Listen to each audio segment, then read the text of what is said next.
Why is a Canadian guy fighting in Ukraine against Russian aggression in a Belarusian unit?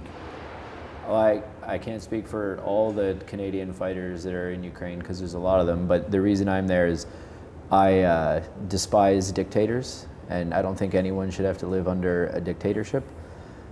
So that's why I went to Ukraine, because there's probably the greatest dictator in history is trying to invade it right now, Vladimir Putin, and I knew I could help them stop him. The reason I ended up fighting with a Belarusian unit is because I was well aware of what was going on in Belarus in 2020 during the elections. And when I saw that as a huge loss for democracy, because I think we had a chance to get rid of a man who calls himself Europe's last dictator, Lukashenko. That's not me saying that, he says that about himself. So when I got to Ukraine and I was looking for a unit to join, because there are several units of foreign fighters in Ukraine, I met a Ukrainian guy who told me that the Belarusians had a very organized unit. I knew they had been fighting there since 2014, 2015 with the Ukrainian units, you know what I mean, with the Ukrainianarmy regiments. But I hadn't realized that the Kalinouskiy regiment had become so organized.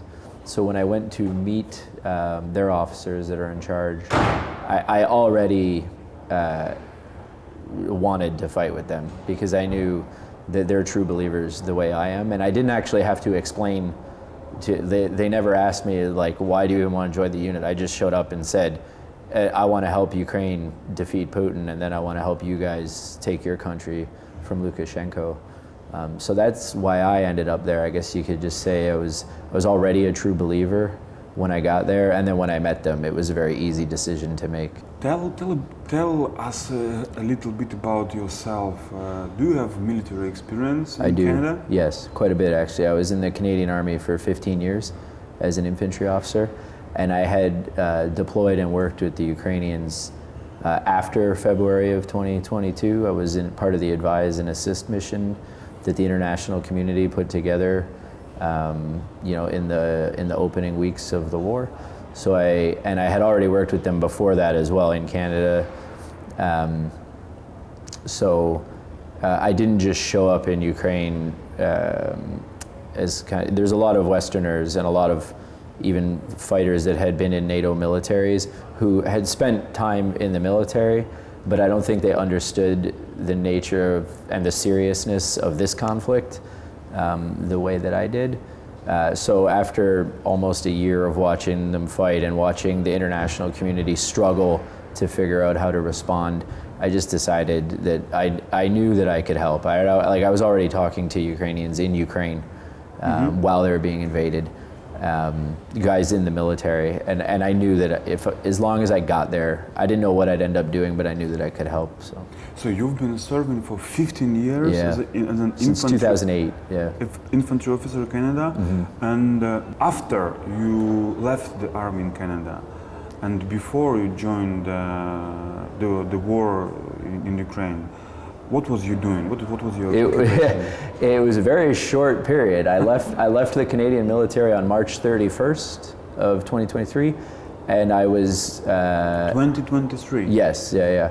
So I got back from deployment at the end of 2022. I submitted my paperwork saying that I'm leaving the Canadian military, and my last day was on March 31st. And then on the night of April 14th, 15th, I crossed into Ukraine. It was Easter weekend, so I met up with a Ukrainian family that lives in Kyiv, who some Canadians introduced me to. I went to Easter Mass with them that night. We spent 5 hours standing in the cathedral in downtown Kyiv, and then the next day I just packed my stuff up. I went and moved into an apartment with some other foreigners that were there volunteering, and then the day after that was the first day the headquarters was open. I went and submitted my paperwork to join the Legion. So the period between when I left the Canadian military and when I was joining the Ukrainian International Legion was only like 16 days or 17 days. Do you participate in this unit or subunit called Kostyushka unit? named by this general who is fighting, was fighting in Poland and United States? No. So I've heard of them, but no. Ah, okay. Yeah. So you're part of one of these battalions, Volod battalion and Lithvin battalion. So I joined Lithvin battalion right when I got there because they were just outside Bakhmut. When I got there is basically when Bakhmut was at the highest pitch of the fighting, and Lithvin was already there. So I had one short meeting with the leadership from the regiment, and I told them my background. I said, as an infantry officer, I'm very comfortable. Like, get me into a trench with your soldiers, and and I'll figure it out from there. So I went directly with Lithvin, but then since then I've worked with Volat, and I've also worked with some of the smaller teams that do drones and fire support and things like that as well. But I consider Lithvin my home unit. Okay. Yeah. So what you've been doing during these months of fighting in Ukraine, after you came to Ukraine and before you make this break and you went abroad? For the first few months I was in the east, so we were actually just outside Klishchivka, which is once Bakhmut fell and Vagner was sort of starting to implode, we ended up just on the south side of Bakhmut, outside it's a small settlement really, it's not even a town, called Klishchivka. So that's where we're fighting in the spring and the beginning of the summer. And then so by that point, I had been working with Lithvin for a while. We'd done several ops together. The team leaders knew who I was. The officer in charge knew who I was. So then when Prigozhin had his little insurrection there, when that ended, he was supposedly going to Belarus. That's where he was going to go hide out, and Vagner was going to move to Belarus. So that obviously became a big deal for all of us in the Belarusian unit. So at that point, I went back to Kyiv to meet with the officers and say, like, hey, I think I can help more than just digging a trench. You know what I mean? And I'm also worried about what if Vagner moves to Belarus, what that means for the war, because it's not only bad for Belarus, but had it ended up happening, it would have been very bad for Ukraine, right? Because now Wagner is on the northern flank of Ukraine, and quite frankly, in my opinion, Wagner are they're by far the most violent and barbaric soldiers the Russians had, but they're also the best soldiers the Russians had, which is why we were fighting them so long and hard. So I was very worried about that. So in the middle of the summer then, I went back to the headquarters and started doing more of an officer role, helping with planning and things like that. And then at the end of the summer, we moved to the east, to the Kupiansk region, which is where we were fighting all fall, right up until I left. From the perspective of time, what do you think about this operation in Bakhmut, from the Ukrainian perspective? Was it a good idea, to hold the Bakhmut for such a long time? I do, yeah. I actually have very strong opinions about this, and my mind changed while it was going on, because like everybody else, especially NATO-trained military planners, I didn't understand why they were making such a big deal out of Bakhmut. Russians or Ukrainians? Both sides. Just strategically, it really didn't seem to make sense to me. But then when I got there and I saw the cost that it was imposing on the Russians, I started to understand why the Ukrainians just made that. They just put a line in the sand and said, we're holding this for as long as we can, or as long as it takes. And I would ultimately say, I think strategically it did turn out to make sense, because Wagner very much was the most dangerous force that the Russians had. And Wagner imploded because of Bakhmut, right? If you remember that video, basically as the town fell, as they finally secured the last block, that video where Prigozhin is standing there with all his guys behind him and he's saying, where's my fucking ammunition and all that? That really was the Wagner culminated is a word we use in English. They reached the best that they could do at that point, and then they just imploded and became completely dysfunctional. And I don't think that would have happened if they hadn't held the ground in Bakhmut. So I don't think it was a strategic. Maybe General Zaluzhny and Budanov and them. Maybe they are.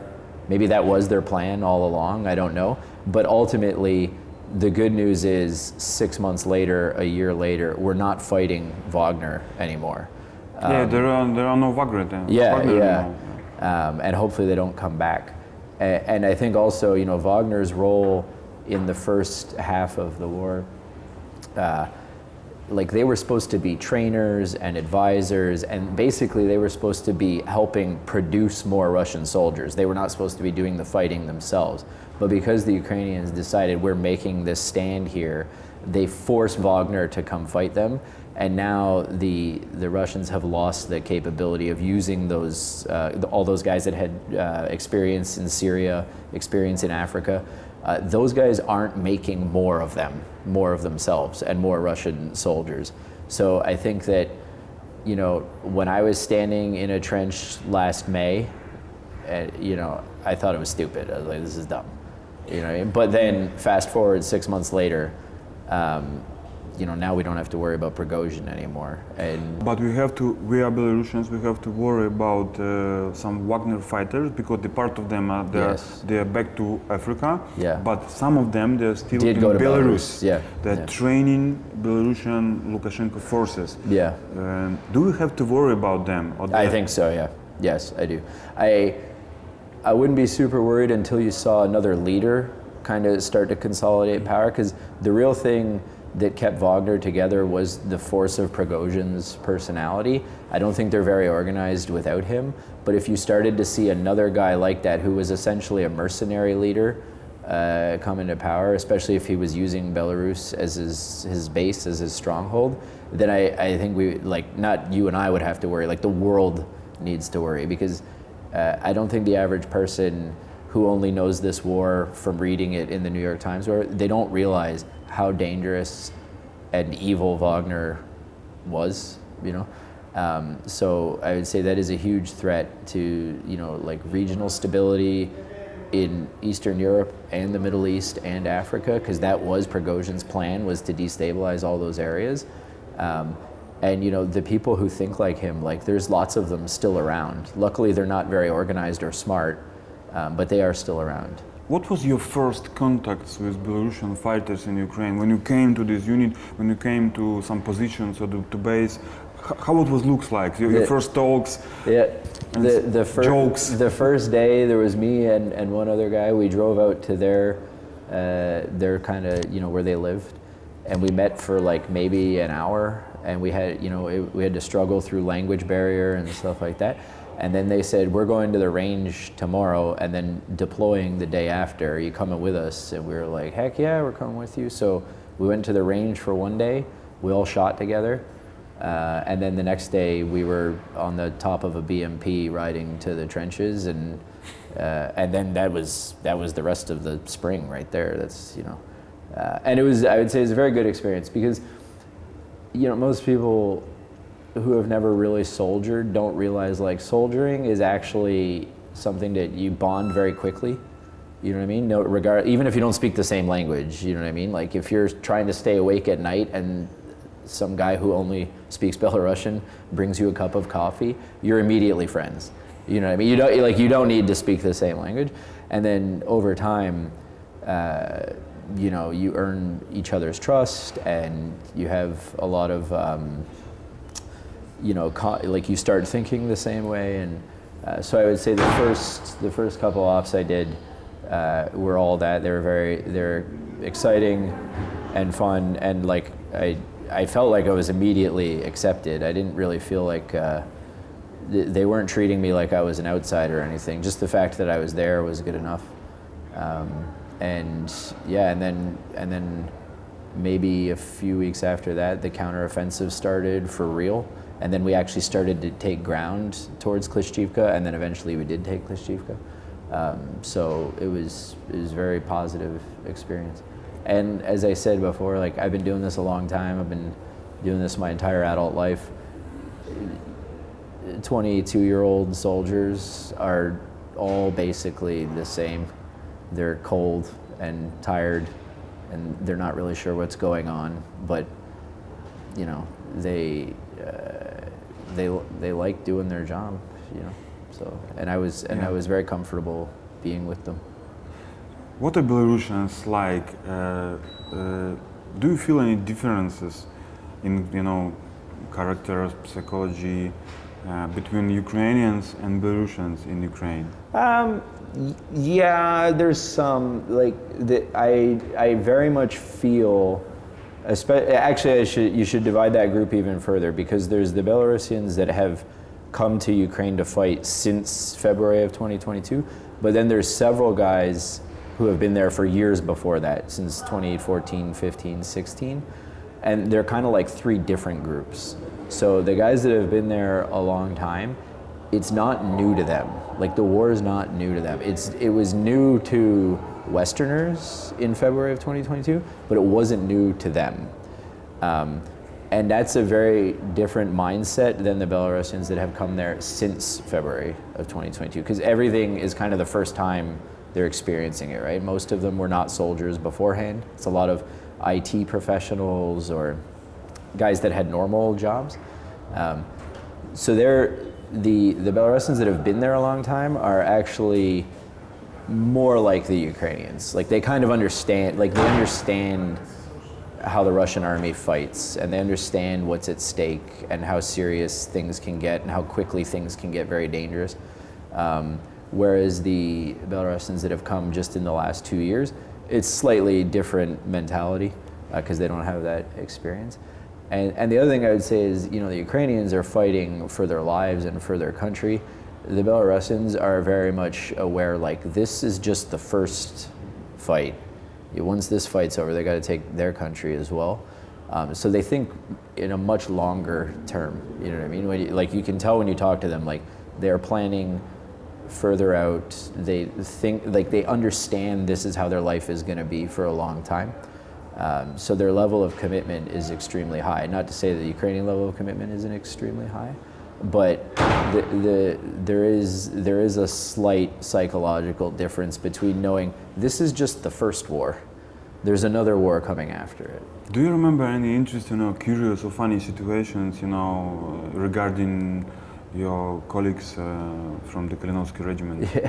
Yeah, there is this. This is the funniest story. I was serving in a trench outside Klishchivka with a guy. I won't say his name on TV, but people in the regiment will know who he is. He's a funny guy. He spoke enough English that we could, like, hold a conversation. So I always ended up with him. And one night, we were out, I think, doing an mission that was like 4 or 5 days long. And the first night, I had to get out of the trench to go to the bathroom, and this tank showed up and shot at us. And I, you know, ran to get back in the trench. And then the second night, the same thing happened. We had tea or whatever, and then I got out of the trench to go to the bathroom, and this tank showed up and shot at us. So he told me, he's like, you can't go to the bathroom anymore for the rest of the week. You're not allowed to get out of the trench, because every time you try to go to the bathroom, a tank shows up and shoots at us. So that became like the running joke. It was like his team was gonna die because I always had to pee. It's great, yeah. Really. Did you learn the Russians? Have you seen the Russians in Ukraine? On the battlefield, you mean? On the battlefield, I don't know, prisoners of war.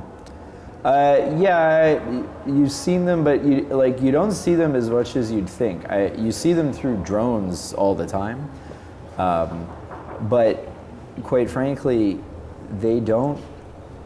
You know, it's so hard to explain. Like, they'll show up and shoot at us, and we're shooting back. But it's not like you see them running. It's not like an action movie. You know what I mean? It's not Hollywood. Like, you don't see them run around all the time. You definitely do see detainees and prisoners of war, but that is, to my knowledge, I haven't seen anyone in the regiment handling that. The Ukrainians handle that. So when we take them, it's over to the Ukrainians because it's, you know, legally it's their war, and they abide by the laws of armed conflict, and they do detain prisoners of war and then try to exchange them back for their own guys or whatever. So we see them, and they are around, and I've, been around while they're organizing prisoner exchanges and stuff, but I haven't interacted with any of them. What did you learn about Russians in Ukraine to compare with your, imaginations about Russians before the war? What is the difference between your imagination about Russians and your, the truth about Russians in Ukraine? The thing that just blows my mind all the time is they just have absolutely no value for their own soldiers' lives. Like, they send their guys to die over and over and over again, and they keep doing it, right? Like, they attack us, if we'll be in a position with like a Ukrainian unit on either side of us or whatever, the Russians will come at us and they'll meet like just a wall of bullets, right? Or mortar rounds or whatever it is. And they all get killed. And then 12 hours later, they come back and try the exact same thing. You know what I mean? Like, knowing full well, like, their friends walked through this tree line, and then we killed them all. And then they go do it again the next day and the day after, and over and over and over again. So the thing that, it's not that I really thought about Russians, but I thought about the Russian army a lot as a NATO, officer. Is like, I would have just assumed they would have some kind of like casualty calculator or something that says, if you try this every day for 15 days in a row and all of your guys get killed, don't try it anymore.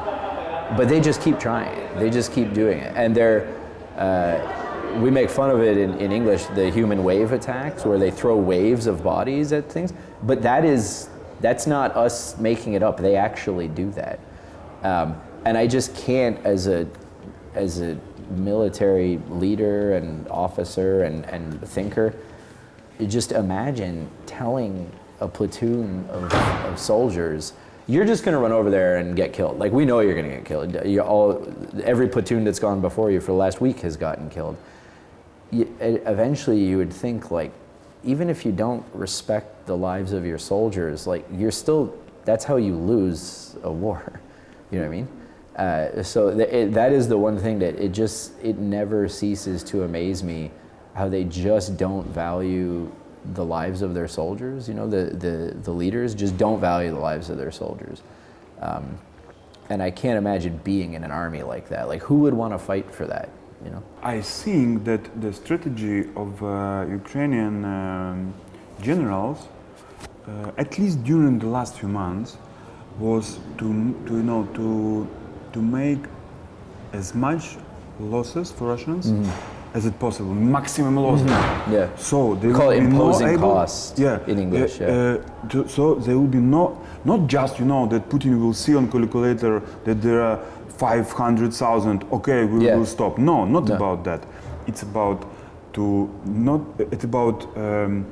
that Russia will not be able to rebuild the army after that. Yeah.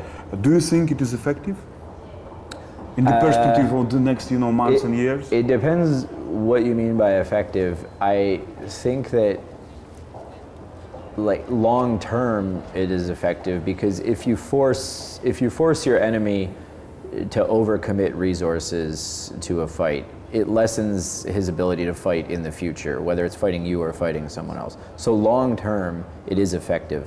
But I think that, and I'm not sure that was the avowed strategy, like if that was the strategic goal, or if it was just something that was happening, because I do think it was definitely happening the way you described it.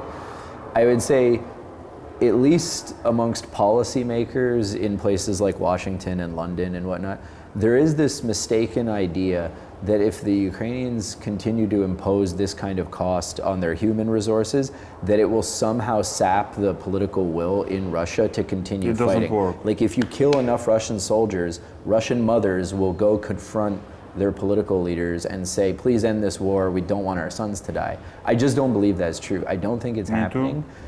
So it might be, as you say, limiting the physical resources that they have to go fight more or invade another country or whatever, because we are killing their people, destroying their vehicles, you know what I mean? But I don't think it's negatively affecting the political will of Russian society to continue this fight, I think it's actually galvanizing. I think it's actually making it worse. The more of them you kill, the more they're going to send to fight, which is just like makes no sense. You know, my country and the U.S. and a lot of the Western powers, we just spent 20 years fighting the global war on terror, and we didn't sustain nearly the number of casualties that Russia is sustaining, and Ukraine are sustaining in this war. And our political will to fight, it took 2 decades, but eventually it did dry up. Eventually citizens had no idea why we were there, and they ended those missions. And I don't see it happening in Russia anytime soon. This is a long war. After this interview, you are going back to Ukraine? I am, yeah. After more than 1 month of rest. What kind of thoughts you have in your head now when you are going back to Ukraine after this break?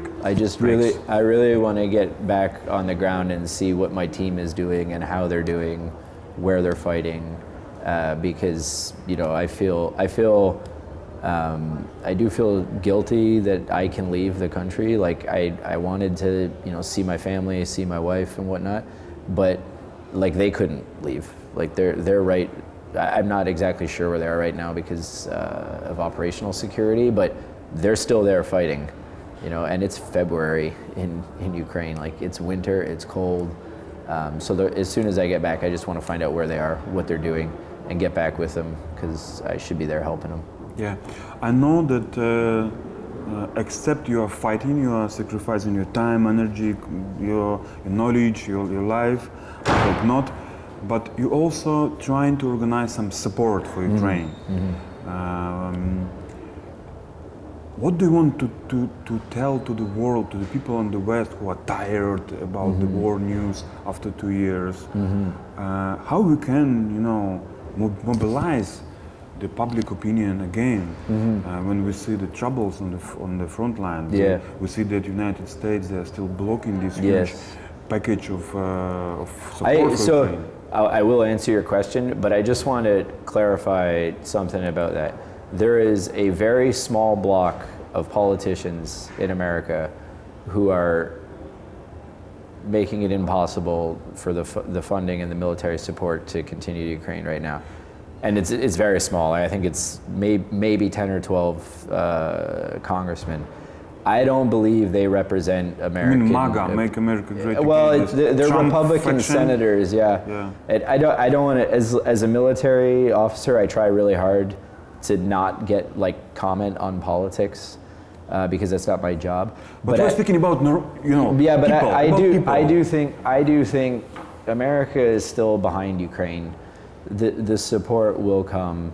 They're having the same political.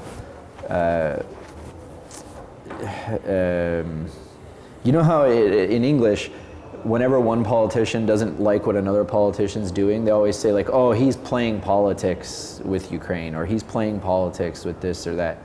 That's what politicians do. Like they try to play politics to their own advantage, and Ukraine's become a giant lever that if you can control the funding, you know, and the support to it, it is a huge lever to play politics with. It's going on in my country in Canada, it's going on in the US, it's going on in all of the NATO countries. But I honestly don't believe that America has suddenly decided they support Russia and don't support Ukraine. Like I just don't believe it. And then the answer to your broader question, what I would say to anyone that can listen, is that the world right now is, you know, for a long time, for the last 75, 80 years since World War II, we developed kind of into 2 camps. There's one camp that thinks, you know, we can sort our problems out through talking, and we can have the rule of law, and we can have free and fair elections, and even if we don't like each other, don't like each other's ideas or political positions, we can somehow coexist and arrive at like mutually beneficial ways of living together. And there's another group of people that just don't believe that, right? Dudes like Putin just don't believe that. If we're living well, he's living poorly. It's a zero-sum game to him, right? If Ukraine joins the EU, his life is somehow worse. You know what I mean? If Belarus doesn't live under Lukashenko's dictatorial regime, his life is somehow worse. And the people like him, who think like him, are completely willing to use fear and violence to impose their will on others. And what I would say is the first group of people, right, who think they can resolve their problems through talking, they need to realize, like, there is no talking solution with someone who thinks they can use violence to impose their will on you. And if you try to sit down and negotiate with him, he's just gonna kill you and take your stuff. Like that's what they do, you know? So all of the strategies that we use to resolve our differences in the democratic world, they don't apply in this fight right now.